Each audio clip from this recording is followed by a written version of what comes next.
Assalamualaikum warahmatullahi wabarakatuh. Selamat pagi anak-anak. Semoga kita sehat selalu dan dilindungi oleh Allah Subhanahu wa taala. Kembali lagi dengan saya Ridwan M. Kali ini kita akan membahas terkait dengan materi dengan judul ijtihad.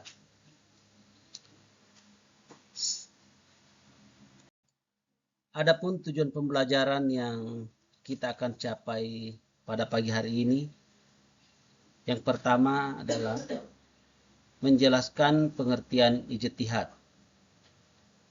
Yang kedua, mengidentifikasi dalil-dalil terkait dengan ijtihad.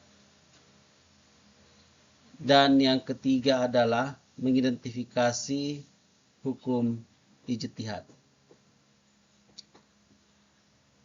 Kemudian kita akan lanjut pada poin yang pertama, tujuan pembelajaran yang pertama yang akan kita capai, yaitu terkait dengan pengertian ijtihad. Apakah anak-anakku sekalian pernah mendengar apa itu ijtihad?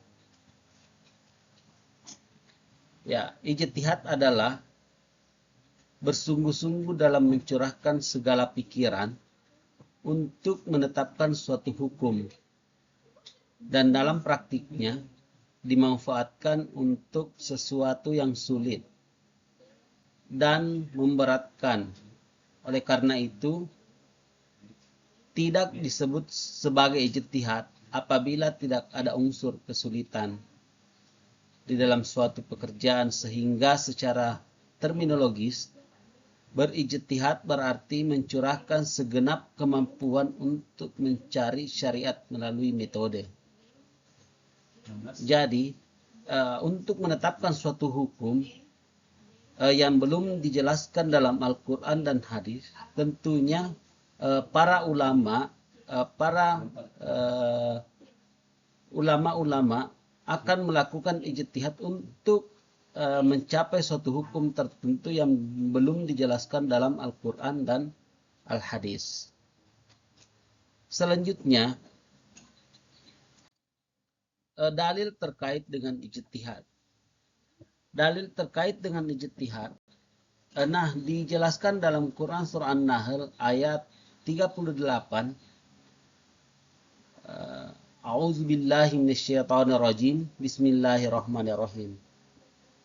Wa aqimu billahi jahda aimanihim la yab'atsullahu may yamutu bala wa'adan alaihi haqqa walakinna aksaran nasi la ya'lamun. Artinya, mereka sungguh-sungguh bersumpah dengan nama Allah. Allah tidak akan membangkitkan orang yang mati. Bukan demikian, justru Allah pasti akan membangkitkannya. Yang demikian ini adalah janji yang pasti yang Allah penuhi, tetapi mereka tidak mengetahui.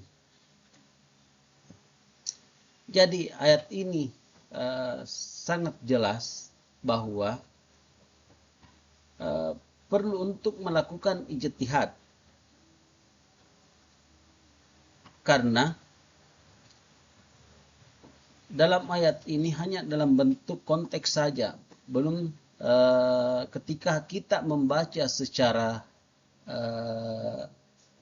sederhana saja, maka kita tidak akan mengetahui bahwa maksud dari ayat ini apa.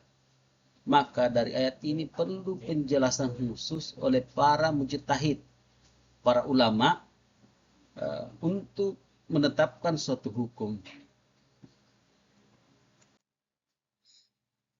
Dan ayat pendukung yang kedua adalah wa aqimu billahi jahda aimanihim lain amratuhum la yahrujunna kulla tuksimu ta'atun ma'rufatun innallaha habirum bima ta'malun. Mereka bersumpah atas nama Allah dengan sungguh-sungguh bahwa jiwa engkau menyuruh mereka berperang, pastilah mereka akan berangkat. Katakanlah wahai Muhammad, janganlah kamu bersumpah, karena yang diminta adalah ketaatan yang baik. Sesungguhnya Allah Maha teliti terhadap apa yang kamu kerjakan. Kemudian dalil yang ketiga yang terkait dengan ijtihad. Wa aqimu billahi jahda aimanihim lain ja'athum nazirul liyaknuna ahda min ahdal umam falamma ja'athum nazirum ma zadathum illa nufura. Mereka bersumpah atas nama Allah dengan sungguh-sungguh bahwa jika datang kepada mereka seorang pemberi peringatan, niscaya mereka akan lebih banyak mendapat petunjuk daripada salah satu umat yang lain. Akan tetapi, ketika pemberi peringatan datang kepada mereka, tidak menambah apa-apa kepada mereka, kecuali makin jauh dari kebenaran. Yang kemudian, kita akan lanjut pada tujuan pembelajaran yang ketiga, yaitu hukum melakukan ijtihad. Hukum melakukan ijtihad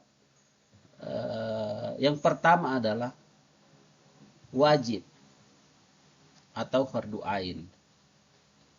Bagi orang yang diminta fatwa hukum mengenai suatu peristiwa yang terjadi dan dia khawatir peristiwa itu akan lenyap tanpa ada kepastian hukumnya, atau ia sendiri mengalami suatu peristiwa dan dia ingin mengetahui hukumnya. Dan yang kedua adalah wajib atau fardu kifayah. Bagi orang yang diminta fatwa hukum yang dikhawatirkan lenyap peristiwa itu, sedangkan selain dia masih terdapat para mujtahid lainnya, maka apabila kesempatan mujtahid untuk itu tidak ada yang melakukan ijtihad, maka semua berdosa. Tetapi bila ada seseorang dan mereka memberi suatu hukum, maka gugurlah tuntutan ijtihad atas diri mereka. Dan yang ketiga adalah sunnah.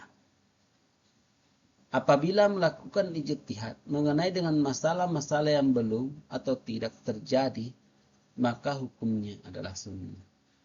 Jadi, tiga unsur hukum ini tentunya yang pertama adalah fardu ain, fardu kifayah, dan sunnah. Jadi, ini menunjukkan bahwa melakukan ijtihad itu sangatlah perlu. Kenapa? Karena tidak semua apa yang disampaikan oleh ayat, apa yang disampaikan oleh hadis, belum tentu mampu untuk dipahami secara umum oleh manusia seperti biasanya. Tetapi perlu untuk penjelasan yang lebih jelas oleh para mujtahid, melakukan ijtihad untuk mencapai suatu hukum. Ya, itulah tadi penjelasan singkat terkait dengan materi ijtihad. Yang pertama adalah segi pengertian, yang kedua adalah dalilnya, dan yang ketiga adalah hukum melakukan ijtihad itu sendiri. Mungkin itu saja apa yang sempat saya sampaikan. Terima kasih. Dengan ucapan wabillahi taufiq wal hidayah. Assalamualaikum warahmatullahi wabarakatuh.